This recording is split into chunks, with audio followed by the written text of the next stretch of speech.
Astaghfirullahalazim, astaghfirullahalazim. Allazi la ilaha illa.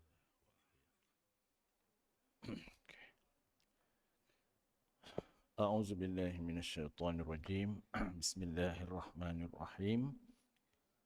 Assalamualaikum warahmatullahi wabarakatuh. Alhamdulillahi rabbil alamin. Wassalatu wassalamu ala asrafil anbiya'i wal mursalin wa ala alihi wa ashabihi ajma'in. Subhanaka la ilma lana illa ma 'allamtana innaka antal alimul hakim. Qala rabbi israh li sadri wa yassir li amri wahlul 'uqdatam min lisani yafqahu qawli. Qala Allah Ta'ala fil Qur'anil Aziz, a'udzu billahi minasyaitonir rajim. Utlu ma uhiya ilaika minal kitabi wa aqimis salata innas salata tanha anil fahsya'i wal munkar wa lazikrullahi akbar wallahu ya'lamu ma tasna'un. Bacalah serta ikutlah wahai Muhammad ma uhiya, apa yang telah diwahyukan kepadamu, ilaika minal kitab, daripada Al-Quran, wa aqimis salah, dan dirikan salat. Inna salata, sesungguhnya salat itu, tanha anil fahsya'i wal munkar, mampu mencegah dari perbuatan keji dan mungkar. Wa lazikrullahi akbar, dan sesungguhnya mengingati Allah adalah lebih besar keutamaannya dari ibadah-ibadah yang lain. Wallahu ya'lamu, dan Allah Ta'ala maha mengetahui, ma tasna'un, salat yang kamu kerjakan. Sadaqallahul Azim, surah Al-Ankabut ayat yang ke-45. Yang dikasihi tuan-tuan imam, ahli jawatankuasa surau, yang berbahagia tuan pengurusi surau, tuan-tuan guru, ibu-ibu, bapa-bapa, muslimin, muslimat yang dirahmati Allah. Alhamdulillah, pada malam ini kita diberi peluang oleh Allah Ta'ala dapat dipertemukan dalam satu kuliah khas pada malam ini. Kebetulan malam ni minggu yang kelima minggu kelima. Saya yakin tiap bulan surau ni pun penuh juga jadi malam ni minggu kelima, dan alhamdulillah saya pun minggu kelima tidak ada kuliah yang jadual yang tetap. Jadi Allah Ta'ala telah mentakdirkan saya dapat bersama dengan ahli karya di sini. Semoga pertemuan kita ini bertambahlah erat ikatan ukhuwah kita insya-Allah dan juga tujuan ataupun saya bersama dengan sidang jemaah tidak ada lain melainkan untuk berkongsi ataupun hanya untuk kita mengulang kaji kembali satu amalan yang telah Allah fardukan kepada kita, yang namanya solat fardu yang Allah Ta'ala telah wahyukan kepada Nabi kita Muhammad SAW. Dan solat itulah solat yang difardukan kepada kita 5 waktu. Tadi kita solat maghrib, insya-Allah lepas isyak subuh lepas tu subuh kita solat zuhur, asar, maghrib, begitulah. Ini yang Allah Taala telah wahyukan kepada nabi kita. Jadi insya-Allah untuk malam ni saya akan mengajak kepada semua untuk kita melihat kembali solat kita. Dan yang pertama mungkin saya akan jelaskan kenapa pentingnya untuk kita mengulang kaji kembali solat kita ini, kerana di antaranya perintah Allah Ta'ala di dalam surah yang saya baca tadi, yang mana Allah Ta'ala sendiri memberitahu utlu ma uhiya, tu kan, baca dan ikutlah. Allah suruh kita baca, kemudian ikut siapa? Nabi kita Muhammad SAW, yang telah Allah berikan wahyu melalui Al-Quran, melalui malaikat Jibril. Kemudian setelah kita baca, kita ikut. Baca dan ikut. Bukan baca saja, ikut. Kemudian Allah Ta'ala perintahkan wa aqimis salah, dirikan solat. Ini perintah. Perintah ni maknanya sesuatu kewajipan yang kita kena buat. Tak buat kita berdosa. Selagi mana menepati syarat-syarat yang telah difardukan. Apa syaratnya? Pertama, Islam.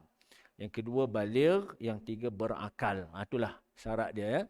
Jadi kalau kita bukan Islam maka tak wajib. Kalau kita Islam tapi kita belum baligh ni maknanya belum dewasa, maka belum lagi disyariatkan, diwajibkan ya. Kita Islam, kita dah baligh tapi tak berakal, gila, maka orang yang gila juga tidak diwajibkan. Ya. Jadi mesti ada tiga itulah, Islam, baligh, berakal. Jadi kalau rasa tak nak solat boleh, kena jadi orang gila lah. Jadi kesimpulannya orang tak solat tu dipanggil orang gila. Itu je lah ya, mudah bahasanya.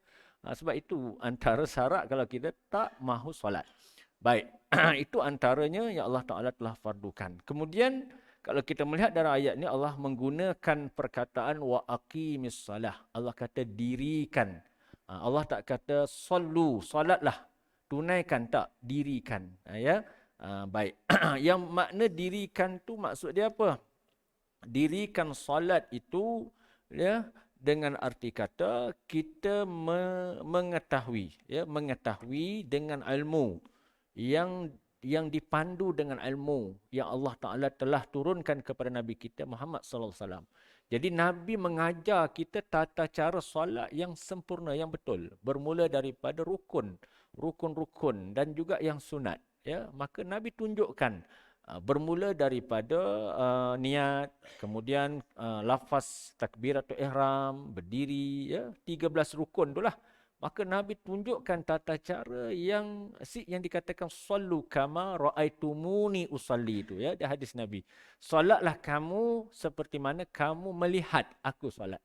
Nabi kata solatlah kamu seperti mana kamu melihat aku solat. Jadi yang dimaksudkan melihat Nabi solat tu bukan makna melihat tu kita melihat jasad tubuh batang Nabi ya, sebab Nabi dah meninggalkan kita 1400 tahun yang lalu. Jadi makna melihat di sini ialah melihat dengan ilmu ya, yang telah diriwayatkan oleh sahabat yang duduk zaman Nabi. Jadi sahabat tengok tata cara Nabi. Kemudian setelah sahabat wafat, maka tabi'in ni ialah ulama yang hidup zaman sahabat. Dia melihat cara Nabi solat. Kemudian tabi'in tu pula meriwayatkan, menulis dalam buku ya, yang telah dilihat melalui sahabat. Sahabat itulah melihat diri Nabi ya, daripada tabi'in ya. Kemudian sehinggalah kepada ulama mujtahid ya. Siapa dia ulama mujtahid ini? Ialah empat imam besar yang sudah masyhur lah. Imam Syafi'i, Imam Hambali, Imam Hanafi, Imam Maliki. Ya, empat tu. Syafi'i, Imam Hambali, Imam Hanafi, Imam Maliki. Inilah ulama yang mujtahid. Mereka lah yang telah beristihad, memberi tahu kepada kita tata cara solat yang sempurna, yang betul macam mana. Takbir tangan macam mana, rokok macam mana, sujud macam mana, semua ditunjukkan. Itu maksud dia. Baik, jadi sebab itulah saya bawa kitab ni. Saya bukan buat kuliah ceramah, tak. Jadi saya cuma membaca kitab. Jadi kitab yang saya baca ni namanya Mughni Al-Muhtaj. Ini nama kitab ni. Ya, Mughni Al-Muhtaj. Mughni ni maknanya kesempurnaan, muhtaj bagi orang-orang yang berhajat. Makna orang yang bagi orang-orang yang berusaha. Jadi orang yang berusaha untuk belajar, untuk membaca, mengulang kaji, maka dia akan sempurnalah ya, ibadah dia, solatnya, puasanya, dan apa pun amalan yang kita buat. Ya, syaratnya mesti kita berusaha baca, faham. Itu maksud dia. Baik, siapa yang menulis kitab ni? Namanya ialah Syekh Samsuddin Muhammad Al-Khatib Asy-Syarbini. Saya terpaksa sebut nama tuan kitab supaya bila orang tanya kita boleh jawab. Ini nama tuan kitab. Tak adalah bila orang tanya Ustaz Samsuddin jawab. Bukan saya jawab. Ni yang jawab, saya tolong baca. Namanya Syekh Samsuddin Muhammad bin Khatib Asy-Syarbini atau lebih dikenali dengan nama Imam Asy-Syarbini. Dialah yang telah mensyarahkan, menghuraikan tata cara solat yang sempurna berpandukan kepada kitab matan asalnya ialah Minhajul Talibin. Itu asal kitab matan dia. Siapa yang menulis kitab Minhajul Talibin ni? Namanya ialah Imam Abi Zakaria Yahya bin Syarif An-Nawawi Asy-Syafi'i. Ini nama tuan kitab asal tu Imam Abi Zakaria Yahya. Kenal ke semua Imam Abi Zakaria Yahya ni? Tak berapa dengar, tak kenal kan? Kalau Abi Zakaria, orang Karyah kita ni kenal lah ya, tapi tak kenal. Nama sebenarnya Imam An-Nawawi. Biasa dengar tak nama Imam An-Nawawi? Itulah nama gelaran. Nama dia bukan Imam An-Nawawi. Nawawi itu merujuk kepada kampung Karyah dia tu. Orang Arab ni digelar duduk kat mana? Situlah gelaran-gelarannya Imam An-Nawawi. Kemudian Asy-Syafi'i merujuk kepada mazhab Imam Asy-Syafi'i. Jadi Imam Nawawi ini mengikut mazhab Imam Asy-Syafi'i. Tahun bila dia telah menulis kitab ni? Dia wafat pada tahun 676 Hijriah. 676 Hijriah. Kemudian Imam Asy-Syarbini mensyarahkan kitab Minhajul Talibin ni, disyarah nak mudah kita faham. Tahun bila? 900 Hijriah. Dia tulis kitab ni. Maknanya umur kitab ni 900 Hijriah dia menulis. Maknanya 300 setelah kematian Imam Nawawi baru dia sarahkan kitab tu. Kemudian sekarang kita dah 1443 Hijriah. Maknanya dah hampir 500 tahun dah umur kitab ni.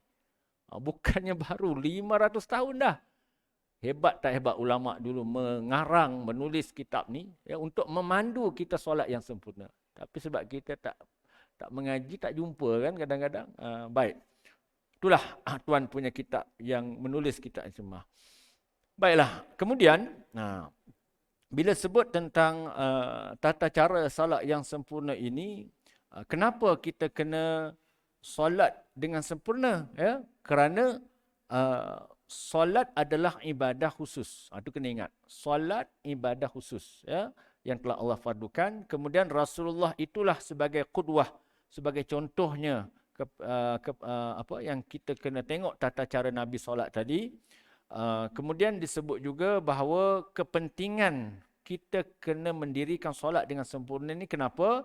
Pertamanya, solat adalah amalan yang pertama yang akan dihisap nanti dalam kubur dan di padang mahsyar. Ya. Yang mula-mula ditanya di padang mahsyar ialah solat kita. Kalau solat kita kata Nabi sempurna, betul, maka yang lain semua akan berjaya dan kita akan menang. Ya, kita akan berjaya. Kalau solat kita tak sempurna, maka segala yang lain akan gagal dan kita akan rugi dan menyesal. Nampak? Sebab tu pentingnya kenapa kita kena memelihara solat. Sebab tu di antara doa yang kita baca, Allahumma taqabbal minna solatana tamah. Kan? Ya Allah, kita minta apa? Terimalah solatku. Ya, terimalah solatku. Iaitu solat yang mana? Yang sempurna. Kan? Itulah kenapa pentingnya untuk kita mengulang kaji balik tentang ibadah solat. Kemudian Allah Ta'ala memberi jaminan. Allah tahu keadaan kita ni hamba dia kan. Apa yang baik, apa yang buruk. Kemudian Allah jelaskan dalam ayat ni juga. Inna salata tanha anil fahsya'i wal munkar. Sesungguhnya salat yang sempurna itu, maknanya kalau kita solat mengikut tata cara yang Nabi buat, maka solat itu dapat mencegah diri kita dari perbuatan keji dan mungkar. Orang solat yang sempurna, solat tu dia akan memberi kekuatan kepada hati kita, pada roh kita. Apa dia hasilnya? Hasil solat yang sempurna, hasil solat yang didirikan dengan sempurna, iaitu ia memberi kekuatan jiwa di dalam diri. Nampak? Ada kekuatan roh dalam diri kita. Iman kita insya-Allah tidak akan mudah goyang. Orang pujuk, orang nak beri rasuah, nak salah guna, nak pecah amanah, insya-Allah kita tak akan mudah terpengaruh kerana kita ada kekuatan. Daripada mana kekuatan tu? Rupanya dari solat kita tu. Solat tu yang akan memberi kekuatan di dalam diri kita. Dan juga solat yang sempurna mampu menahan diri kita dari melakukan dosa besar dan dosa kecil. Nampak tak? Dia mampu menjaga. InsyaAllah orang yang solat sempurna, hatinya tidak akan dipenuhi dengan sifat-sifat mazmumah, hasad, dengki, riak, ujub, takabur, tak ada. Ya, ini dia. Dan juga solat itu mampu mencegah lidah kita dari mengumpat, mengata, mengaibkan orang. InsyaAllah Allah akan jaga lidah kita. Dari mana? Dari solat kita yang betul. Ini jaminan Allah sendiri yang memberi sesuatu jaminan. Ini bermakna solat adalah satu ibadah yang khusus yang disyariatkan Allah Ta'ala dengan tujuan untuk mengekal dan menyuburkan agama dalam diri.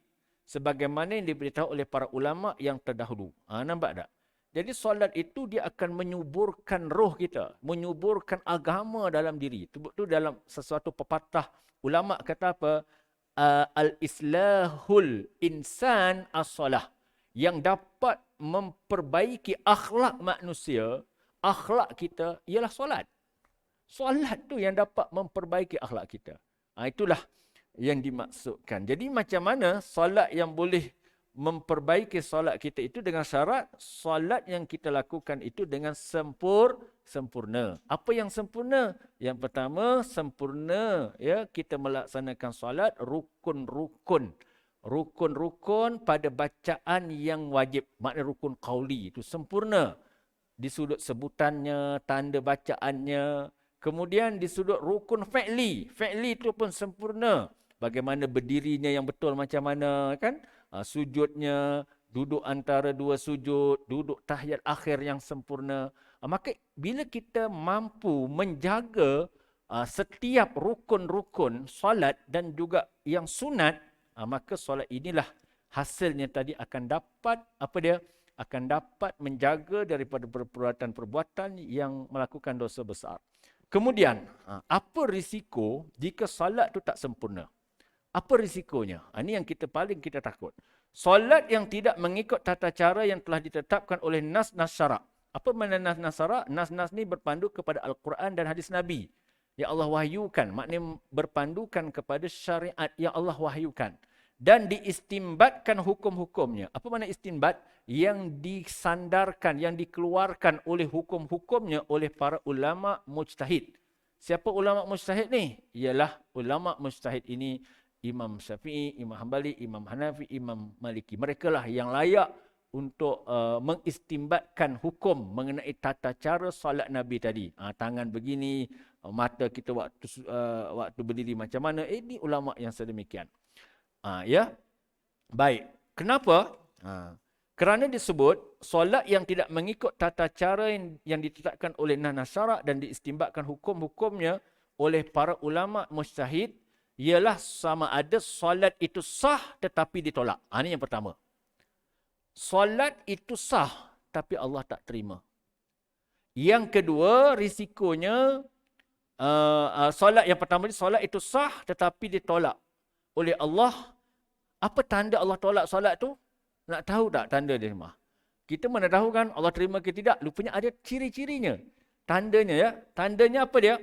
Apabila seseorang itu solat tetapi solatnya itu tidak mampu menghasilkan pada dirinya apa yang tidak mampu hingga tidak mampu mencegah dirinya dari perbuatan keji dan mungkar. Itu yang pertama. Ini tanda dia. Maknanya kita solat puluhan tahun tapi hati hasad dengki dengan orang. Sombong, bersangka buruk, lidah suka mengumpat. Solat tak tinggal. Makna solat kita tu kita bimbang ni Allah tolak. Apa dalilnya? Ada hadis Nabi sebut malam tanhahu salatuhu anil fahsya'i wal munkar lam yazdad minallahi illa bu'da. Sesiapa yang solat tetapi solatnya itu kata Nabi tidak mampu mencegah dirinya, tidak mampu menghalang dirinya dari perbuatan keji, dari dosa besar, hasad dengki dengan orang, sombong, riak, ujub. Tak mampu kita jaga hati ni. Putus silaturahim. Tak mampu untuk kita memaafkan. Tak mampu untuk kita berlapang dada memohon maaf. Tak mampu. Ya, sehingga menyebabkan solat yang kita lakukan, kita masih melakukan perbuatan keji dan mungkar, hingga jiran tetangga pun tak baik. Bergaduh, padahal sembahyang tak tinggal, tapi dengan jiran Allah ya masa muka kerana kucing seekor bergaduh, kerana parking kereta bergaduh. Nampak tak? Tapi solat tak tinggal, tetapi kita masih tidak mampu mencegah diri dan perbuatan kita tadi dari perbuatan mungkar. Maka ia hanya bertambah jauh daripada Allah. Ya, ini yang Nabi sebut. Solat tu jadi bukan makin dekat dengan Allah, makin jauh kita dengan Allah Taala. Ya. Jadi inilah kesan dan bahayanya. Sehingga Nabi sebut kam min qa'im hazzuhu minas salati ta'abu wan nasab. Berapa ramai orang yang solat tetapi hasil yang mereka perolehi hanya dapat penat berdiri, tidak ada pahala. Malah Allah sendiri memberi ancaman yang keras, fawailul lil musallin allazina hum an salatihim sahun. Celakalah, neraka willah orang yang solat tetapi mereka solat dalam keadaan lalai. Dalam keadaan hati mereka lalai. Dalam keadaan mereka lalai rukun-rukunnya, yang sunatnya mereka tak buat. Ya?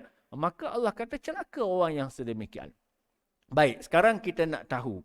Ya, yang dikatakan solat ni itu sah tetapi ditolak. Yang macam mana? Baik, dalam kitab kita ni, saya baca je ni, lepas tu kita cuba fahamkan apa maksud tuan kita kata ya. Solat dia sah tetapi tak diterima. Baik, dalam kitab ni disebut disunatkan khusyuk. Jadi khusyuk dalam solat ni hukumnya sunat. Sunat khusyuk. Disunatkan khusyuk zahir dan batin. Apa makna zahir? Zahir ialah anggota kita. Anggota kita kena khusyuk zahir. Maknanya jangan kita solat Allahu Akbar, garu sini. Tangan tu tak berdiam. Mata tu tak tunduk. Mata dalam solat mata liar, tengok depan, tengok cantiknya masjid surau ni. Tengok pula sekarang ada gambar, ada pula iklan kan, tengah sembahyang mata tengok iklan. Kuliah ustaz khas malam ni. Mata kita tu tak jaga tu. Yang menyebabkan, ni antara ciri yang menyebabkan kenapa tak khusyuk dalam solat. Dan yang kedua, tidak khusyuk batin. Apa batin? Batin tu hati. Batin tu dia ada dua. Satu, kita tidak sedar pada minda dan juga hati kita. Minda ni maknanya akal fikiran kita khayal. Ya, apa yang kita baca pun tak tahu. Apa yang kita baca pun tak faham. Itu makna minda. Contohnya lah, kalau ditanya, faham tak mana Allahumma hdini fi man hadait? Kita amin aja. Ya, Allahumma hdina fi man hadait wa afina fi man afait. Apa benda yang kita doa, faham ke tak? Agak-agak faham ke tidak? Tak faham apa yang kita doa. Maknanya kita tak sedar, kita baca, kita amin, amin, amin. Yang mana betul semua? Allahumma hdina fi man hadait ke Allahumma hdina fi man hadait? Panjang ke hanya ke pendek? Ada setengah tempat baca pendek, ada setengah baca panjang. Yang mana betul tu?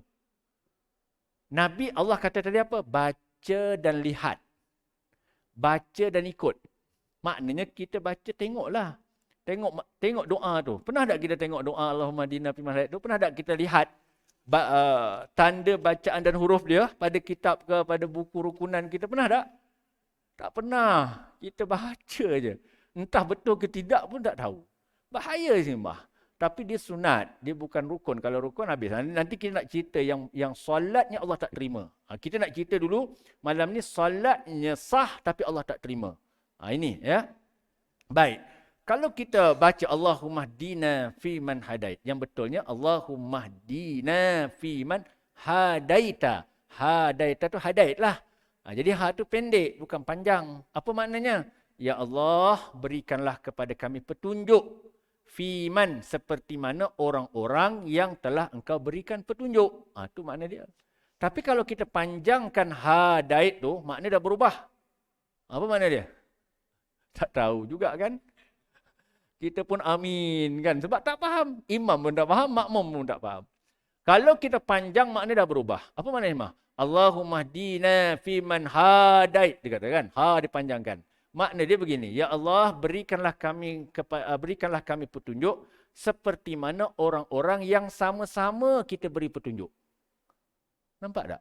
Yang sama-sama kita beri petunjuk. Tanpa kita sedari, kita kena faham makna seolah-olah kita menduakan Allah, mensyirikkan Allah. Kita mengatakan kepada Allah, orang tu kita beri petunjuk, aku pun berikan juga petunjuk. Sama-sama kita beri petunjuk. Kalau kita panjangkan ha tu, rosak tak mana dia? Habis. Kita pun amin. Tak faham. Ni tak sedar tu ya. Nampak tak? Itu contohlah. Ada lagi nanti insyaAllah kita akan sebut. Ya. Baik. Kemudian pada hati tu, hati. Ya. Maknanya khusyuk pada hati. Hati kita kena khusyuk. Sunat. Bila kita Allahu Akbar. Tadi isteri suruh pergi kedai beli bawang, habis dah. Oh, pampers anak. Dalam sembahyang tu dia ingat pampers anak. Dia ingat bawang belum beli. Apa lagi ingat? Tadi ada temu janji dengan kawan pukul 10 ni nak medang ni. Dalam solat tu hatinya dah ingat medang. Maksud tak solat rumah? Ini kan banyak realiti yang berlaku. Kita tak tuduh sesiapa. Kita sendirilah. Kita yang tahu khusyuk ke tidak. Bila Allahu Akbar, hati kita dah ke mana dah pergi dah. Nampak tak? Hati kita dah tak ada pada tempat sejadah tu. Hati kita dah pergi mana? Ya, dah pergi berjalan dah hati tu. Kerana apa? Kerana kita tak sedar hati tu. Inilah yang disebutkan dalam keadaan sekian. Jadi di dalam hatinya mesti menyedari bahawa dia sedang berdiri di hadapan raja segala raja, iaitu Allah Ta'ala, bermunajat kepadanya. Jadi maknanya bila kita solat dalam hati kita, kita kena merasakan yang kita sedang berdiri, yang Allah ada depan kita. Kita boleh Allahu Akbar, Allah di depan kita, tapi hati kita buat tak tahu je. Seolah-olah kita tak beradab dengan Allah. Cubalah Sultan panggil kita mengadap, dapat apa? Pingat PKK apa? Pingat lah apa-apalah. Agak-agak macam nak PJK ke kan? Tiba-tiba nak mengadap tu kurang sebulan tu. Sebulan diberikan tunjuk ajar oleh pihak mungkin pegawai istana, bagi tahu cara nak duduk macam mana, cara nak berdepan, cara nak tangan macam mana kan. Bukannya boleh terus panggil menghadap sultan, tak. Kurang ajar sultan kata. Itu nak menghadap sultan. Pakaian saya ceritalah. Oh, bukan main pakainya dengan ialah yang telah dihaskan, semak jaga. Tapi nak solat pakai baju pagoda je. Kadang tak pakai baju pun ada. Salatnya sah tak? Kalau pusat lutut dengan pusat kan, sah. Tapi beradab ke tidak dengan Allah? Agak-agak Allah terima tak solat kita? Kurang ajar betul. Depan Allah tak pakai baju. Depan sultan, depan raja bukan main. Cuba kita pergi menghadap depan raja tak pakai baju. Agak-agak macam baju pagoda. Murka terus kan? Derhaka dah. Itulah. Ya, jadi kalau kita depan Allah, pakaian kita, macam mana kita pakai je lah. Pakai yang terbaik. Sebab kita solat ni sebenarnya kita sedang menghadap Allah. Hati kita sedang menghadap Allah. Jasad kita sedang menghadap Allah hakikatnya. Itu maksud di sini ya. Kemudian di dalam hatinya itu juga mesti meyakini bahawa solat maghrib kita tadi, dalam hati kita. Bila kita Allahu Akbar tu, hati kita, bila kita baca ayat Quran semua kan, kita kena merasakan solat kita itu ialah untuk dipersembahkan kepada Allah. Kita nak sembahkan, ya Allah, inilah solat maghribku ya Allah. Ya Allah, inilah solat isyakku ya Allah. Kita nak sembahkan pada Allah sebab kita bekerja untuk Allah. Ya, kerana ini syariat yang Allah fardukan. Kemudian boleh jadi Allah memulangkan semula solat kepadanya dan menolak dan tidak menerimanya. Nampak? Boleh jadi Allah Ta'ala memulangkan semula. Allah kata aku tak nak solat maghrib kamu. Sebab apa? Sebab hati kamu solat bukan kerana aku, hati kamu lalai leka tak ke mana. Ya, Allah pulangkan balik. Itu yang Nabi sebut, bila kita solat tu tak sempurna, solat tu bila dia naik, pahala amalan solat kita naik, maghrib tadi naik untuk menghadap kepada Allah, tak sampai. Maka Allah perintah malaikat peronyokkan solat kita, campak balik ke wajah kita. Nampak tak? Dalam satu hadis yang lain Nabi kata apa? Barang siapa yang tidak memelihara solatnya, tak jaga solatnya, maka solatnya itu tidak menjadi cahaya baginya. Solatnya itu tidak menjadi apa dia? Tidak akan memberi petunjuk kepadanya. Solatnya itu tidak akan dapat menyelamatkan dia pada hari kiamat. Solat maghrib kita tadi tak akan dapat untuk memberi cahaya dalam kehidupan. Itu yang berapa ramai orang solat hatinya penuh dengan kegelapan. Tak peliklah. Ramai semayang tak tinggal, tapi ya Allah, hai, jahatnya. Itu kan yang berlaku kan? Ini masalah yang berlaku. Agak-agak macam memang. Ya, khusyuk ke tidak kita? Takut kita? Itu yang pertama. Yang kedua, ini kita nak cerita yang kedua. Solatnya Allah tolak terus. Tadi kita cerita dia solat tapi Allah Ta'ala sah tapi tak diterima. Maknanya sah, kosong. Dapat penat berdiri, letih tu je. Yang sekarang kita nak tengok solatnya sah, risikonya ialah solat langsung tidak sah di sisi syarak. Baik, yang macam mana? Saya ambil ada beberapa contoh saja. Nak cerita memang kena mengajilah kitab ni kan. Saya ambil contoh-contoh ni supaya kita muhasabah. Baik, dalam kitab ni antaranya ya. Baik. Dalam kitab saya baca kitab ni. Semua tasdid di dalam Al-Fatihah adalah sebahagian daripada surah Al-Fatihah. Kerana antara sifat-sifat hurufnya adalah bertanda tasdid. Baik. Jadi antara solatnya Allah tak terima apabila kita tidak menjaga rukun dalam solat. Di antara rukun yang saya nak sebut di sini adalah rukun qauli. Di antara rukun qauli, apa dia? Pertama, melafazkan takbiratul ihram. Itu rukun qauli. Ya, sebab tu berhati-hati. Kalau kita melafazkan takbiratul ihram tidak mengikut mengikut tata cara yang disyariatkan, iaitu menjaga susunan huruf dan baris, maka solat kita Allah tak terima. Sebab tu disebut melafazkan takbiratul ihram. Bukan mengangkat takbiratul ihram. Ramai orang salah. Sebab tu saya sering tanya, kalau ada orang solat jemaah, tiba-tiba tangan dia tak angkat, Allahu Akbar, lurus saja. Agak sah tak sembahyang dia? Sah tak? Tak sah awak ya? Awak ada tak sah? Dia solat, tangan dia Allahu Akbar, tiba-tiba lurus dia, tak ada angkat macam ni. Awak ada tak sah kan? Sah dah. Ya. Ataupun Allahu Akbar macam ni. Kurang ajar dia macam ni ke tangan? Ataupun begini kan? Baik. Yang dikatakan rukun ialah melafazkan. Melafaz ni mesti keluar suara. Berapa kadar wajib telinga kita dengar. Mesti Allahu Akbar. Mesti dengar. Tapi kalau ada orang melafazkan takbiratul ihram tak ada suara, senyap. Senyap dia macam angin dia. Maka solatnya sah ke tak? Habislah tak. Sebab dia tidak menjaga rukun. Dia takbir dalam hati. Sedangkan lafaz tu keluar suara. Kadar wajib telinga kita. Kalau jiran sebelah dengar dalam solat, masih lagi harus Allahu Akbar.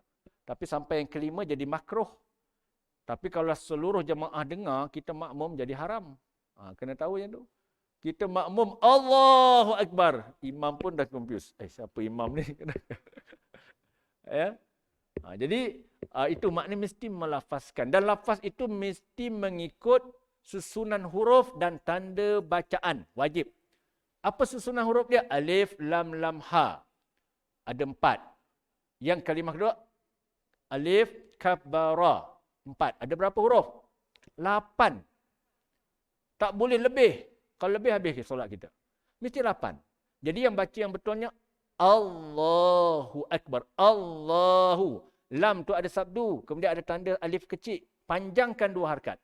Allahu. Kemudian Akbar. Ramai orang baca Allahu. Allah. Dia baca bukan A, dia baca O. Kenapa dia baca O? Sebab dia terpengaruh dengan huruf lam yang bunyinya tebal kan. Sebab kita tak berhati-hati. Berhati-hati tu. Jadi yang betulnya caranya sebut buka mulut dulu. Makhraj hamzah dekat pangkal hakum. Allahu. Kemudian akbar. Jangan akbo. Ramai orang baca akbor. Bor. Dia ba. Huruf ba. Bila masuk kepada ra bunyi bar. Allahu Akbar. Itulah dia. Ya. Dalam keadaan yang sedemikian. Okey, baik. Kita nak sebut Fatihah ni. Ni yang ramai yang kita tak sedar kan. Jadi Fatihah ni rukun dalam solat.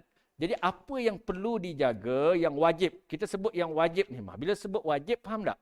Kalau kita tak buat, maka hukumnya tidak sah. Sebab dia rukun. Ya. Sebab tu kena belajar ya. Tak boleh hanya kita baca ikut kita. Mesti ikut berpandukan ilmu. Baik. Apa di antaranya kita sebut di sini? Pertamanya, bila sebut surah Al-Fatihah ini, wajib membaca ya setiap sifat huruf dan tanda bacaan yang ada di dalam surah Al-Fatihah. Baik, kita sebut tadi, semua tasdid dalam Al-Fatihah adalah sebahagian daripada surah Al-Fatihah. Kerana antara sifat-sifat hurufnya adalah bertanda tasdid. Tahu mana tasdid? Sabdu. Sabdu tu kan? Kewajipan membaca Al-Fatihah merangkumi setiap huruf, setiap sifat-sifat huruf dan tanda bacaan dalam surah tersebut. Maka hukum wajib tasdid di beberapa huruf dalam Al-Fatihah ya adalah hukum sabit melalui hukum wajib membaca Al-Fatihah. Apabila surah Al-Fatihah wajib, maka semua huruf dan tanda bacaan juga adalah wajib. Ya. Kemudian di dalam surah Al-Fatihah terdapat 14 tanda sabdu yang wajib kita kena jaga. Ini ramai yang kita tak perasan, yang kita tak jaga. Ada 14 tanda sabdu. Okey, baik. Di antaranya, cuba kita lihat. Kalau dia nak lihat elok, kalau kita dapat pegang surah Al-Fatihah, dia dapat lihatlah. Kalau dengar dia tak dapat. Ya? Tapi tak apalah, malam ni saya sebut, kurang-kurang kita ingat balik. Lepas ni kita ambil rumah, ambil Quran, cari surah Al-Fatihah.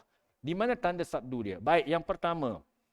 Baik, sebelum kita baca Fatihah, Bismillah tu sunat kan, kita baca isti'azah. Betul tak ya? Isti'azah tu sunat. Sunat.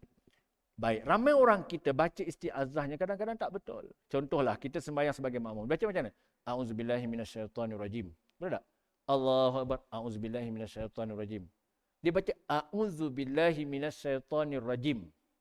Di mana silap? Di mana tak betul? Dia meninggalkan huruf yang sebetulnya alif, ain, waw. Ada waw di situ. A'udzu. Dia mesti 2 harakat. Jangan a'udzubillah. Nampak tak? Kemudian a'udzubillahi minasyaitonirrajim. Terus nirrajim. Yang betulnya nirrajim. Dia ada ya di situ. Kita jim aja, jim mim. Ya-nya kita buang. Maka tak dapatlah sunat baca pada isti'azah sebab kita baca tak mengikut syariat yang telah ditetapkan. Ya? Nampak? Baik, kita ambil yang rukun. Bismillah tu kan. Baik, tengok huruf bismillah tu, ni fat rukun dalamnya. Pertamanya, ba tu berbaris di bawah. Bila berbaris di bawah, bunyinya apa? Bis. Bukan bis. B. Kalau bis, ada sin mati ya, bunyi B. Ba, B, bunyinya B. Jangan ramai orang baca bes. Dia baca B. Bismillah, B. B, baris bawah bunyi B. Jadi tanda bacaan. Kemudian ada huruf sin baru balik bis. Baik. Kemudian ada pada mim berbaris di bawah. Kemudian huruf lam alif Allah tu ada tanda sabdu kan? Bila tanda sabdu, maka kena ditekankan baca bismillahi. La tu kena panjang 2 harakat. Bismillahi. Ramai orang baca bismillahi. Bismillahi. Dia tak sebut sabdu pada lam tu. Maka sah tak sembahyang dia? Kalau ikut dalam, dia rukun. Nampak tak ya? Dia baca bismillah. Ya? Ada orang baca bismillahirrahmanirrahim. Sah tak imam? Bismillah. Ba tak ada. Sedap imam tarawih. Bismillahirrahmanirrahim. Dia baca Bismillah. Ba tak ada langsung. Tertinggal dah huruf. Sedangkan ini rukun ni. Ini bukannya apa. Kemudian Bismillahi. Kemudian Hirrahman. Nampak? Bismillahir. Hirrahmanirrahim. Nampak? Ramai orang baca yang mungkin kita baca bila kita makmum. Kalau imam kita dengar. Kita makmum nak baca cepat. Bismillahirrahmanirrahim. Alhamdulillahirrahmanirrahim. Ar-Rahmanirrahim. Maliki yaumiddin. Cepat. Kita tak perasan. Jadi yang sebetulnya Bismillahirrahmanirrahim. Paling kurang 2 harakat. Yang salah Bismillahirrahmanirrahim. Nirahim. Dia tak sebut nirrahim. Kita baca nirahim. Ni je. Kemudian him tu, ramai orang baca him terus. Bismillahirrahmanirrahim. Huruf apa yang kita buang? Huruf iya pada mat him tu. Pada haya tu kan. Kalau dalam ilmu tajwid dipanggil apa? Mad arid li sukun. Ni orang belajar tajwid lah. Ya. Paling kurang 2 harakat. Jadi kalau kita baca seorang, bacanya macam mana yang sempurna? Tengok ya. Bismillahirrahmanirrahim.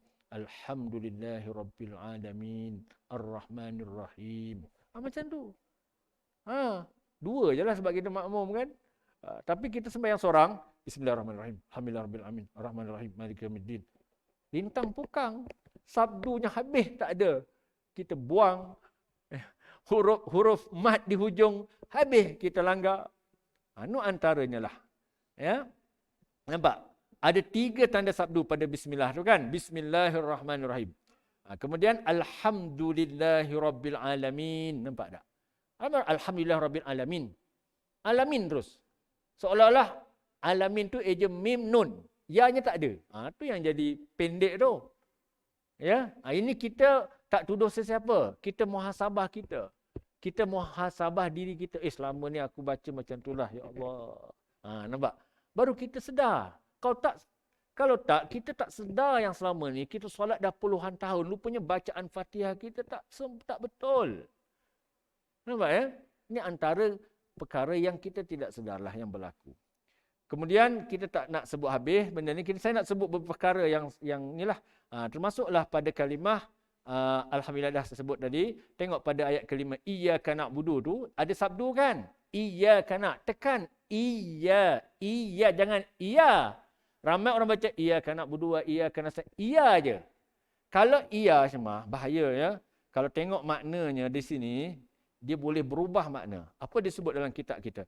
Sekiranya seseorang meninggalkan tasdid pada kalimah iya tu. Dia tidak sebut iya, dia baca iya je. Dengan sengaja. Kalau kita tak sengaja, kita jahil, dimaafkan. Ni sengaja tahu alam-alam nak sebut iya. Dan mengetahui maknanya, maka jatuh kufurlah ia. Habis. Jadi kufur. Ya? Kerana apa? Kerana makna ia adalah cahaya matahari. Cahaya matahari, makna ia tu. Kalau dia membaca tanpa tasdid, maka seolah-olah dia berkata, Iyyaka na'budu tu hanya kepadamulah cahaya matahari aku sembah. Wa iyyaka nasta'in. Hanya kepadamulah cahaya matahari aku minta tolong. Selama ni kita sembahyang minta bukan menyembah Allah, menyembah cahaya matahari. Berat tak berat? Sebab tu kena berguru, kena belajar. Tadi kan? Ya, bukan boleh ikut suka kita. Ni yang maksudnya tadi. Berat. Sebab kita tak tinggalkan sabdu je. Tak sebut sabdu. Habis rosak makna dah berubah. Macam hadait tadilah. Kalau Allahumma hdina fiman hadait, imam baca, sudah. Ya? Rosak tak rosak? Allah. Lepas ni kenalah iya tekan. Jangan iya je. Kalau iya je, masuk isyak. Boleh sama sikit lagi ya. Lepas ni kita nak tunjuk yang rukun qauli pula. Tadi ni rukun fi'li yang qauli pula. Yang mana yang banyak orang kita buat silap. Okey, silakan Azan.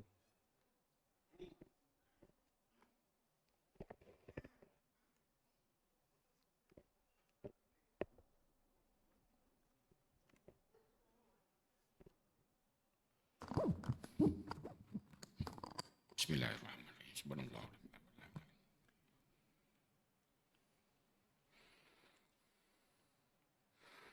Allahu Akbar, Allahu Akbar. Allahu Akbar, Allahu Akbar. Asyhadu an la ilaha illallah.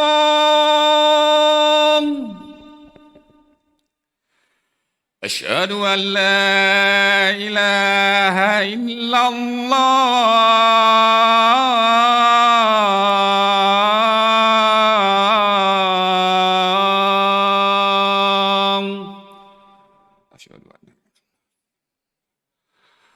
أشهد أن محمد رسول الله. أشهد أن محمد رسول الله.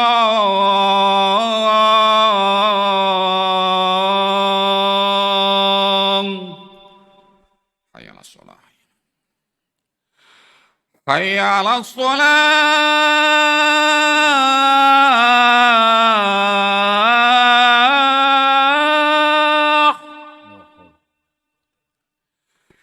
حي على الصلاة.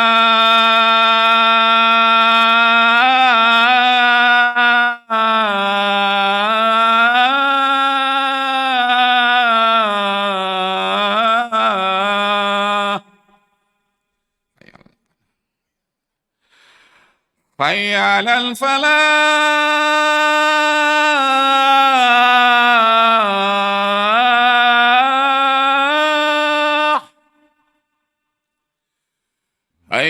على الفلاح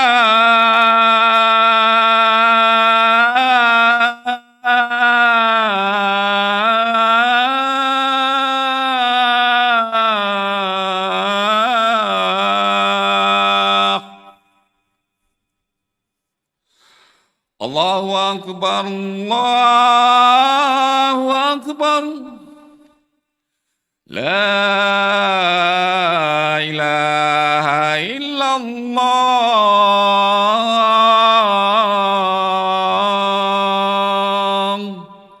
لا إله.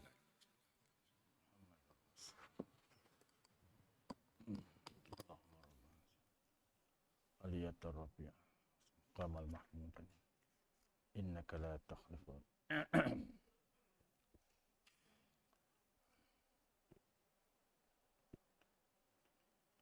Allahumma rabbah.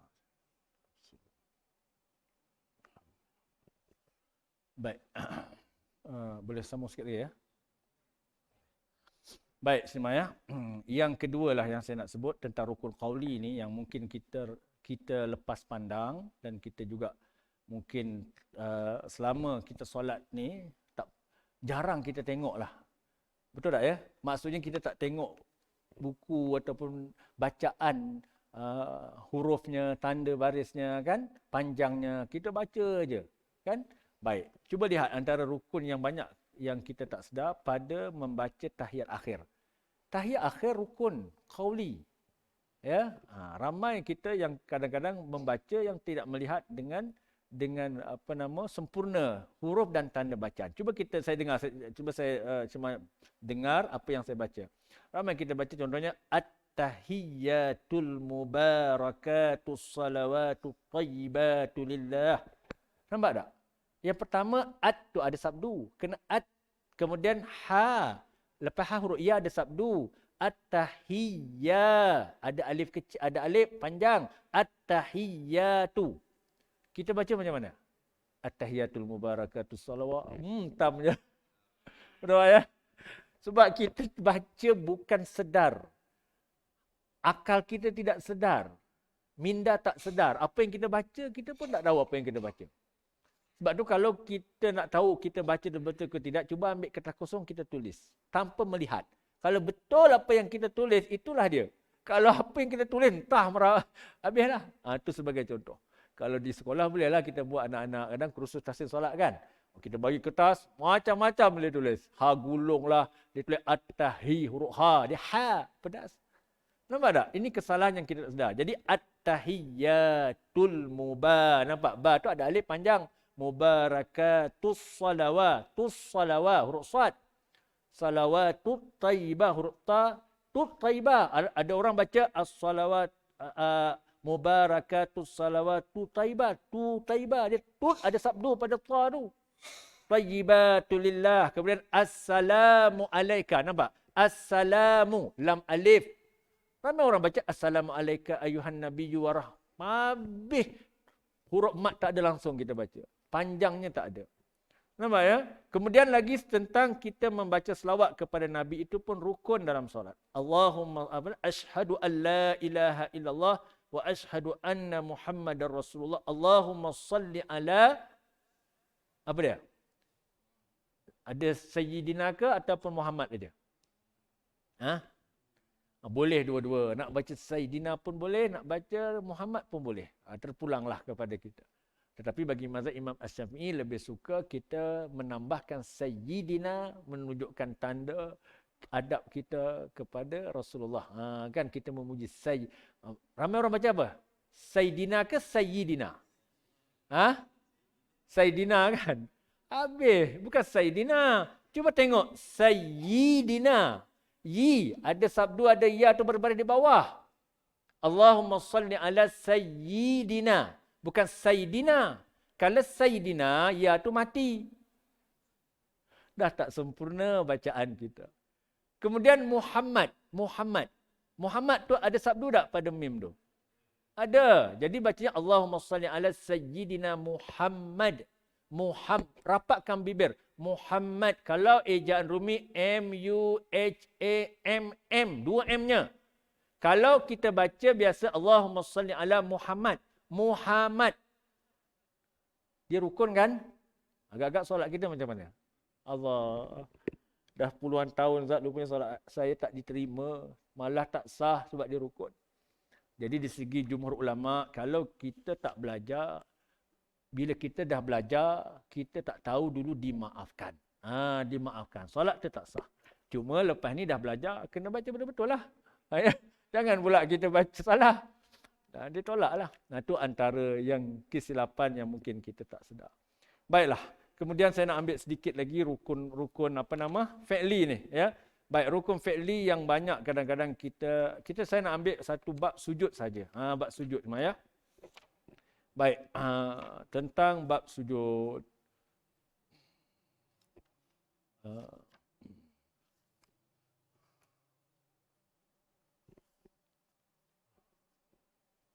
Baik ya. Bagi Imam An-Nawawi berpendapat. Ni saya baca je. Saya tolong baca, nanti kita tunjuk.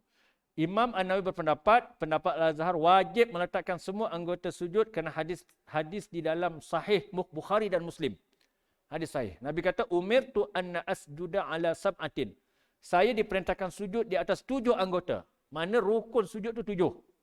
Ya, di atas dahi. Kemudian baginda mengisyaratkan dengan tangannya ke arah hidung, 2 tangan, 2 lutut, hujung-hujung tapak kaki. Apa makna sini?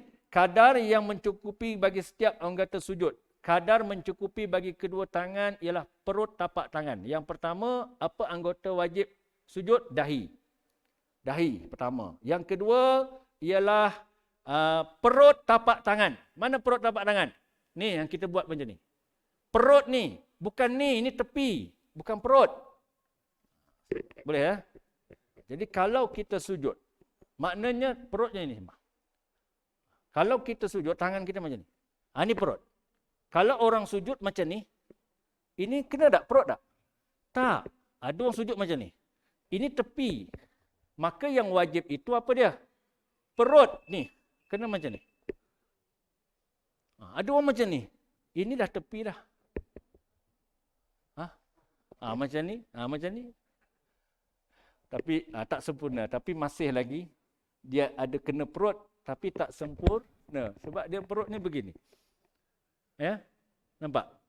Pertama dahi. Dahi mesti dahi pertamanya ni kalau ikut Imam Syafi'i sunatnya mula dengan lutut dulu. Ini mazhab Imam Syafi'i lah ya. Allahu Akbar, lutut dulu. Ni, 2 lutut. Ya, kemudian perut. Ni. Serentak dahi dengan hidung. Hidung wajib ke sunat? Sunat. Ramai orang pakai mask dulu petikai kan. Sebab COVID tak sah sembahyang. Sebab hidung tak kena tempat sujud. Maknanya kita tak mengaji lah. Hidung tak termasuk dia sunat. Sunat ni maknanya kalau kita tak buat, tak sempurna lah. Jangan kita tak buat. Ya? Jadi, ni. Kemudian yang ramai orang kita yang kita bimbang lah. Takut. Kalau di segi ilmu, solatnya Allah tak terima lah. Di segi ilmu. Soal Allah terima tak terima ni bukan kerja kita. Tapi di segi ilmu. Sebab dia syarat sah tadi. Apa dia? Ni. Perut jari. Saya bacalah. Saya tak nak biar buku yang menjawab. Dia kata apa? Kadar mencukupi bagi kedua kaki pula ialah perut jari-jarinya.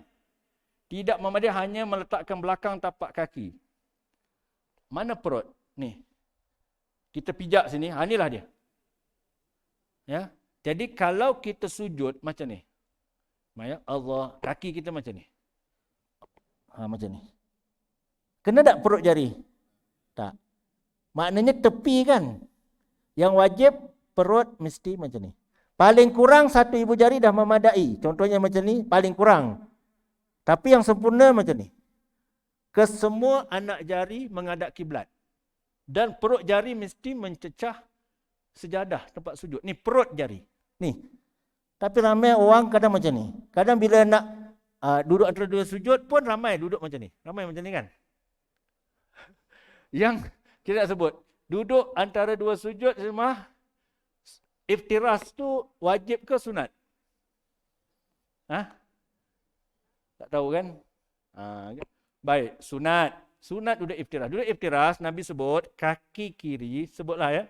Kaki kiri dilintangkan. Ponggong duduk di atas buku lali. Ni. Kaki kanan ditegakkan.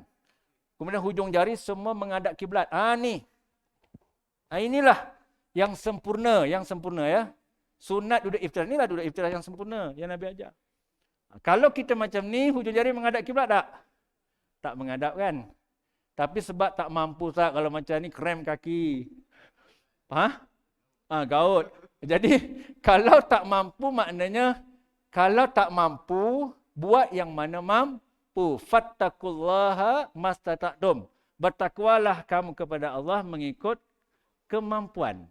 Tak mampu nak lipat, tak apa. Macam ni pun sah. Sebab rukun salat duduk tu, sidang jemaah, ada orang dia tidak ada uzur, tak sakit. Tiba-tiba dia salat dengan sengaja. Saya nak tanya. Allahu Akbar, dihunjurkan kaki. Sah tak sembahyang? Sengaja. Memang tak ada sakit. Tak tahu. Ataupun Allahu Akbar. Kurang ajar duduk macam ni kan. Sengajalah. Sah ke tak? Yang sepatutnya, okay. Saya tak nak jawab, buku jawab. Kalau saya jawab nanti, kan sekarang ni kita tengok YouTube banyak ustaz-ustaz macam ni. Bila kita ada kitab, orang tanya kita hujah yang kuat. Ilmu lah. Saya nak last ni ya. Sebut. Boleh ke ni? Pukul apa dah? Ya, okey ni. Kita sebut. Dalam kitab kita ni. Baik, tengok dia kata. Walau apa cara duduk ketika membaca tasyahud. Tasyahud ni sama ada tahiyat awal atau tahiyat akhir. Ya, dan duduk lain dalam solat, maka solatnya adalah sah. Makna duduk tu, rukunnya duduk. Apa cara sekalipun sah. Cuma kalau sengaja menghunjurkan kaki, solatnya sah tetapi makruh. Kenapa makruh? Dia sengaja meninggalkan yang sunat. Cuba kita lihat. Tetapi ketika tasyahud awal disunatkan duduk iftiras. Maknanya duduk tahiyat awal tu sunatkan duduk iftiras. Yang macam mana? Artinya saya sebut tadi. Ya, duduk di atas buku lali kiri setelah melintangkannya dengan belakang tapak kaki menghadap lantai. Seperti dinyatakan dalam kitab Al-Muharrar. Kaki kanan pula ditegakkan sambil hujung jari menghadap kiblat. Tadi saya buat contoh. Jadi duduk antara dua sujud begini, yang macam kita duduk iftiras ni, sunat. Kalau tak mampu duduk begini, apa yang kita mampu? Ustaz, saya mampu duduknya macam ni je Ustaz. Macam inilah. Sebab itu Syemah, rukun yang ketiga berdiri. Ada orang solat, dia tak boleh nak berdiri. Dia berjalan, dia nak pitam. Nabi kata apa? Kalau tak boleh berdiri, duduk. Makna Nabi bukan duduk atas kursi ni. Dulu bukan Wak ya. Yang kursi ni bukan tak boleh. Nanti ada yang boleh. Jangan pula hukum siang. Boleh, nanti kita cerita ya. Maknanya yang Nabi suruh duduk tu bukan duduk atas kursi. Sebab zaman Nabi tak jumpa hadis yang duduk atas kursi. Dalam kitab-kitab lama, kita baca Matla'il Badrin ke, kita ada kan? Zaman-zaman bila yang kursi ni? 80-an dah? 90-an? Tak ada. Jadi yang dimasukkan duduk dulu, katamu duduk di bawah. Sunat duduk iftiras. Macam ni. Tak mampu duduk ni, apa yang mampu? Nak mampu bersimpuh. Nak mampu berhunjur lah. Apa yang kita mampu? Ataupun macam ni je mampu, duduklah. Ataupun macam ni je. Macam ni je, duduklah macam ni. Kenapa kita kena duduk? Sebab bila kita duduk, maka kita dapat menyempurnakan sujud. Sujud kan? Kita dapat menyempurnakan duduk, dapat menyempurnakan duduk tahiyat akhir. Kalau kita duduk atas kursi, sedangkan kita mampu sujud, kita tinggalkan berapa rukun? 3 rukun yang kita tinggalkan. Ini yang masalah. Nampak tak ya? Jadi orang yang duduk atas kursi ni yang macam mana? Yang macam ni nak cerita. Orang yang atas kursi ni memang dia tak boleh nak turun ke bawah. Dia tak boleh nak sujud. Kaki dia ni boleh lipat tetapi tak boleh nak sebab sakit. Jadi yang macam ni, kalau dia boleh berdiri, dia wajib berdiri. Berapa kadar wajib berdirinya? Paling kurang ketika melafazkan takbiratul ihram. Dia wajib berdiri. Contohnya begini. Allahu Akbar. Lepas tu dah tak tahan dah. Duduklah atas kursi. Baru duduk atas kursi. Nampak tak? Sebab dia dah tak boleh tahan. Tapi kalau dia wajib berdiri dulu. Sehingga disebut kalau tak mampu berdiri, kalau ada ni pegang ni, kalau ada ni. Kalau tak mampu berdiri, kaki tegak macam ni sebabnya gaut, berdiri ikut lutut, berdirilah macam ni. Macam ni pun boleh. Makna kena berdiri tu. Duduk ni belum. Yang duduk tadi yang saya cerita, dia tak boleh nak lipat lutut, maka bila dia tak boleh, barulah dia duduk atas kursi. Bila duduk atas kursi, bila dia rokok, rokoknya macam ni. Bila sujud, kalau dia mampu rendah ke bawah, kepala mesti turun ke bawah. Jangan ni kena turun ke bawah. Nampak tak? Kalau dia mampu rokok, dia berdiri tapi tak boleh turun ke bawah. Allahu Akbar. Habis Fatihah, habis surah, dia mampu rokok. Allahu Akbar. Kemudian, iktidal. Sami Allahu liman hamidah. Kemudian dia nak sujud. Ramai orang bila sujud, dia duduk atas kursi kan. Kemudian sujud macam ni. Bukan macam tu.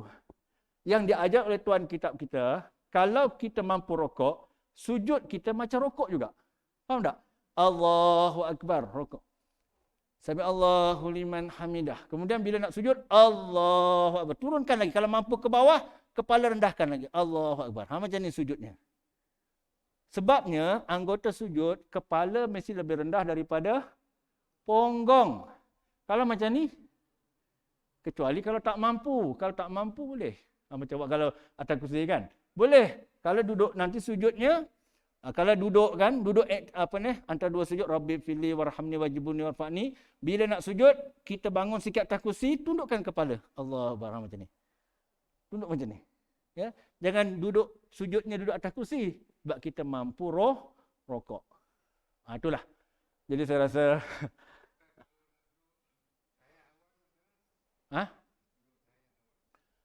duduk tahiyat awal. Okey. Mampu tak awak duduk iftirash tadi? Okey, duduk tahiyat awal sebab tak boleh turun bawah boleh turun bawah. Okey, baik. Awak boleh duduk macam mana? Bersila. Bersila je. Maknanya nanti bila nak duduk bawah kan, awak boleh ni boleh kan awak ya? Iktidal boleh, sampai Allahu liman turun bawah boleh kan? Okey, Allahu Akbar. Bersilalah. Rabbi fili. Bersilalah. Sebab duduk itu, yang duduk macam ni, sunat. Ni bukan rukun. Jadi makna wajib ni, duduk. Awak mampu macam mana? Kalau tak mampu bersila, bersimpuh. Tu boleh bersila. Awak duduk bersila. Okey, bila bersila, awak boleh sujud kan? Nampak? Okey, Alhamdulillah. Jadi maknanya nanti sujud, Allahu Akbar. 7 anggota dah. Bila mana nak duduk atas sujud, Allah. Lipat je, buat macam ni. Duduk macam ni. Rabbi fili warham. Duduk terakhir pun macam ni lah. Nak naik boleh tak? Boleh. Allah. Naiklah pelan-pelan macam ni. Okey, kalau dah naik, dah tak boleh, tak payah naik. Duduk je terus sembahyang. Duduk je. Memang Nabi sebut macam tu. Sembahyanglah kamu. Jika kamu tak mampu, duduk. Dah duduk bawah lah. Kalau awak duduk atas kursi, awak dah tinggalkan sujud. Dah tinggalkan duduk macam ni. Nampak tak? Jadi nanti kalau awak sembahyangnya bila dah turun ke bawah, tak boleh nak naik, awak tak payah turun. Bersila je macam ni. Terus je. Jadi kursi dah tak perlu.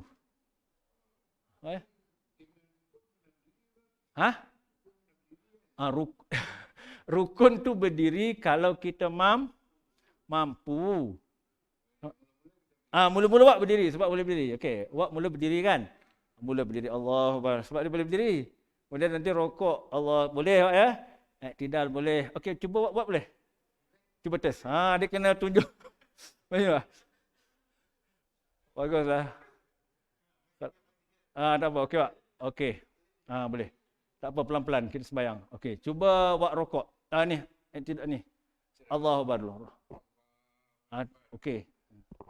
Panjang. Sini Pak. Boleh. Nak tunjukkan. Okey, cuba takbir.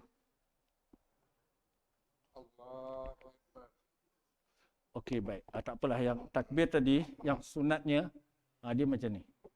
Pertama, tapak tangan menghadap kiblat. Tapak tangan menghadap kiblat. Ni sunat. Kemudian hujung jari ni dicondongkan sedikit. Ni. Okey, kemudian jarakkan sedikit. Kemudian sama arah bahu. Ini yang dia punya jarak lebarnya.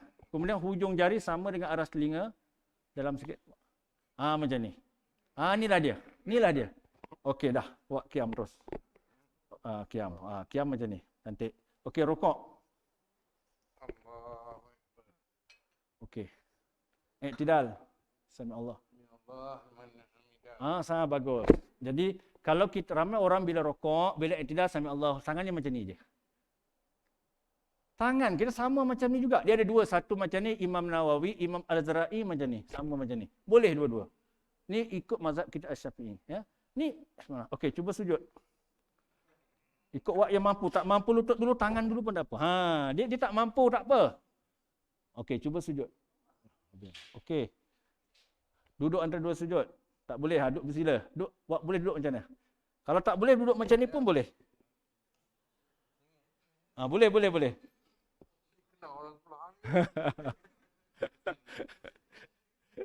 Okey, sebab tu orang macam ni dia sembahyang di mana? Dekat tepi, dekat belakang. Dia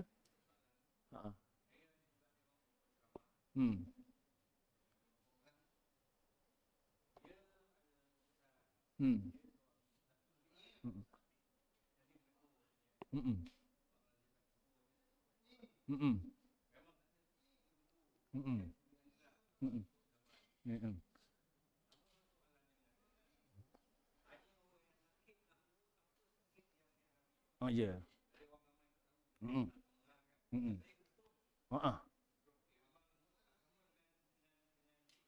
Ya.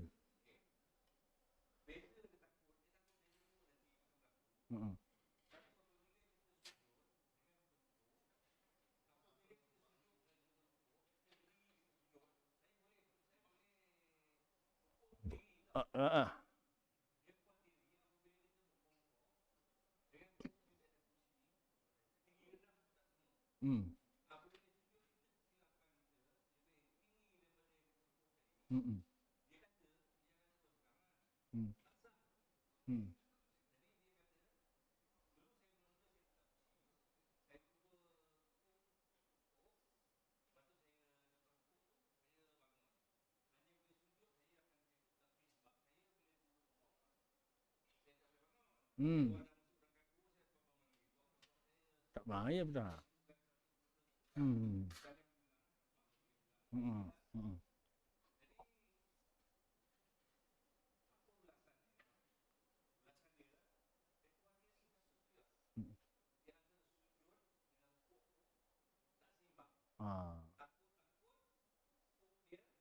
Lebih erti pada sujud.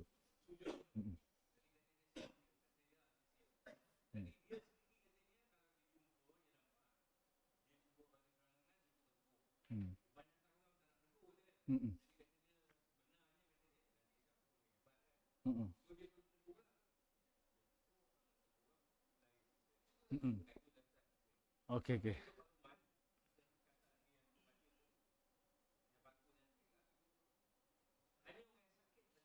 Betul. Ya.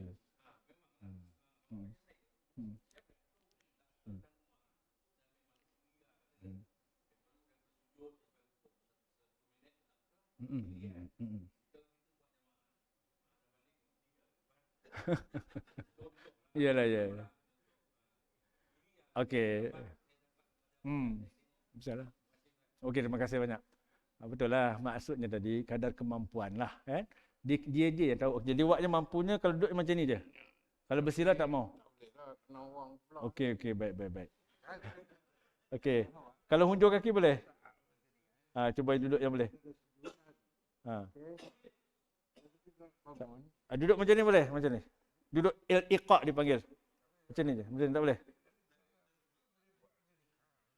Okey, cantik. Buat macam tu je. Tapi itulah tempat kan. Mesti kena orang sebelah kan. Ya.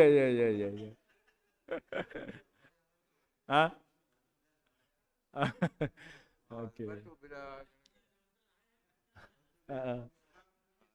Semampunya. So kalau dah dalam keadaan begini, sebab itu orang yang uzur macam ni di segi keutamaan, dia tidaklah diutama, bukan maknanya dia tak boleh supaya ke surau kan, tetapi di segi tuntutan tu dah tak sama macam orang yang sihat sebab dia sakit tadi kan. tak mampu. Tapi kalau dia sembahyang surau, alhamdulillah. Jadi mengikut kadar kemampuan lah. Kalau dah tak boleh mengganggu, buat boleh lah. Fattakullah mastata'tum. Jangan duduk ada kursi dah tak. Di mana? Iyalah. Sebab fahamlah, bila solat berjemaah dia boleh mengganggu orang lain. Jadi situlah isunya. Tapi dia boleh sujud. Cuma bila dia solat berjemaah, wak ni boleh sujud. Cuma dia bila dah duduk. Nak lipat kaki tu. Betul Ah. tulang ni. Ya, Ada faham. masalah. Okey, baik. Accident. Jadi dia memang tak boleh nak lipat. Okey, baik. Jadi kalau itulah keadaannya, bila dia pergi ke masjid, dia tak dapat menyempurnakan sujud lah. Sempurna kan? Ya? Tolak. InsyaAllah. Kita yakin, fattakullaha mastata'tum. Bertakwalah kamu kadar mengikut kadar kemampuan. Dia mampu di situ. Sebab dia kalau duduk ke bawah, dia mengganggu jamaah. Sebab dia ke surau, duduk. InsyaAllah Allah terima. Kan? Kita yakin. Cuma tadi nak ceritanya, sebab dia masalahnya bila duduk tu, dia mengganggu jamaah. Tak? Tak ada masalah yang itu. Ya? InsyaAllah. InsyaAllah.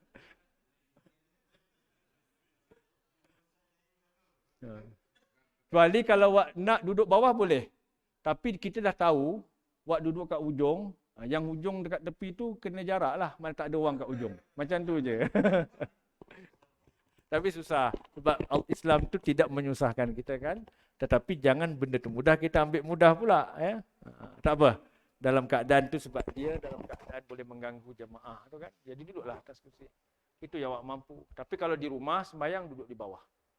Sebab rumah tak ada ganggu kan. Kat surau tak apalah. Ya, sebabnya dia akan... Oh. Tak apa, rumah dia tak ganggu. Bila ke surau dah keadaan macam ni, dia duduk atas kursi lah. Sebab dia dah tak boleh. Sebab dia akan mengganggu jemaah. Itu isunya. Ya. Wallahu a'lam. Jadi sekadar itulah insya-Allah. Semoga dengan sedikit yang dapat kita kongsi tadi, semoga ia dapat memberi manfaat kepada kita.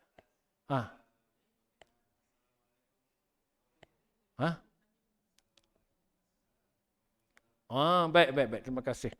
Baik, last rukun yang salam tu kan. Jemaah ada yang kerja ke esok kan. Baiklah, tak apa.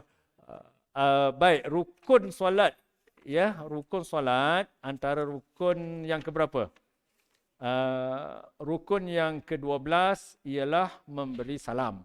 Ada soal tadi, apa yang wajib? Melafazkan sekali salam dengan menyempurnakan sebutan huruf dan tanda bacaan, maka wajib. Contoh saya bawa, ada orang bagi salam, Assalamualaikum, brot kentut. Sah tak sembahyang dia? Assalamualaikum, tak sempat nak berpaling, kentut terus. Sah tak? Maknanya kita fahamlah. Sebab rukun yang wajib ialah melafazkan Assalamualaikum. Dia mesti mengikut melafazkan Assalamualaikum tu mesti mengikut susunan huruf dan tanda bacaan. Dia mesti Assalamualaikum, bukan Salamualaikum. Kalau orang Assalamualaikum warahmatullah, Salamualaikum, dia meninggalkan alif lam dengan sabdu di situ. Assalamualaikum. Maka solatnya habis sah. Kalau imam Assalamualaikum dengar, kita memperakahlah. Sebab dia dah tak sah dah tu. Sebab dia jahil, itu dia dengan Allah lah. Tapi kita tahu, maka kita kena memperakahlah. Sebab dia memberi salam, Assalamualaikum warahmatullah kan. Dia Assalamualaikum. Itu wajib. Warahmatullah, sunat. Berpaling ke kanan, sunat. Jadi yang betulnya, Assalamualaikum warahmatullah. Mesti kepala kita, orang belakang tu boleh nampak pipi tu. Sunatnya begitu.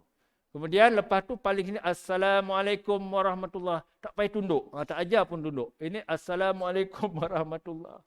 Yang disunahkan Assalamualaikum warahmatullah. Kemudian tegak balik Assalamualaikum warahmatullah.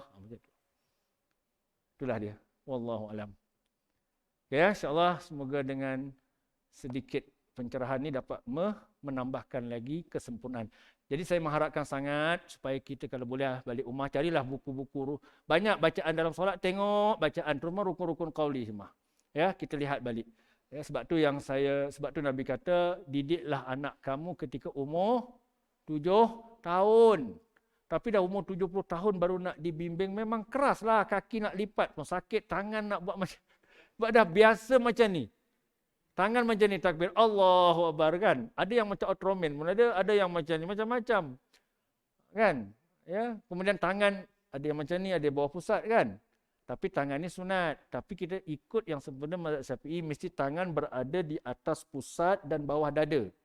Tangan kiri di sini, tangan kanan digenggam, pergelangan tu kita ni macam ni digenggam.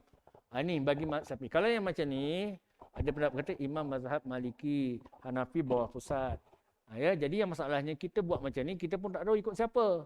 Yang kita tahu, Ustaz saya baru balik umrah, tengok si Arab tu sembahyang tangannya kat dada, Ustaz saya pun buat macam ni. Jadi sembahyangnya itu bukan ikut berpandukan ilmu tapi ikut-ikut. Jadi punahlah, nak dapat sunnah jadi punah. Wallahu alam, insya-Allah. Bismillahirrahmanirrahim. Ya, nak cerita panjang mah kita doa sikit. Alhamdulillahirabbil alamin wassalatu wassalamu ala asrafil anbiya'i wal mursalin wa ala alihi washabihi ajmain. Ya Allah, wahai Tuhan kami bersyukur ya Allah pada malam ni dapat mempelajari ilmu berkaitan tentang solat. Bantulah kami ya Allah, berilah kami petunjuk agar kami dapat menyempurnakan solat ya Allah. Kami takut ya Allah selama kami solat puluhan tahun tetapi solat kami itu tidak ada nilai di sisi-Mu.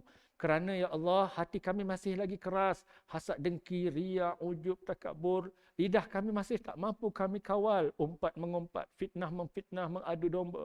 Malah sukar untuk memaafkan kesalahan orang yang pernah menzalimi kami ya Allah. Malah kami hidup putus silaturahim. Mungkin kerana solat kami tidak betul ya Allah. Maka kami memohon kepadamu, berikanlah kami petunjuk ya Allah. Kerana kami yakin solat yang sempurna itu mampu untuk mencegah diri kami dari dosa-dosa besar dan dosa-dosa kecil. Berikanlah juga kepada kami kekuatan ya Allah agar dapat membimbing anak-anak kami supaya mereka dapat solat yang sempurna. Isteri kami dapat solat dengan sempurna. Terimalah ya Allah segala doa dan amalan kami. Rabbana atina fid dunya hasanah wa fil akhirati hasanah wa qina adzabannar. Walhamdulillahirabbil alamin. Wabillahi taufiq wal hidayah. Wassalamualaikum warahmatullahi wabarakatuh.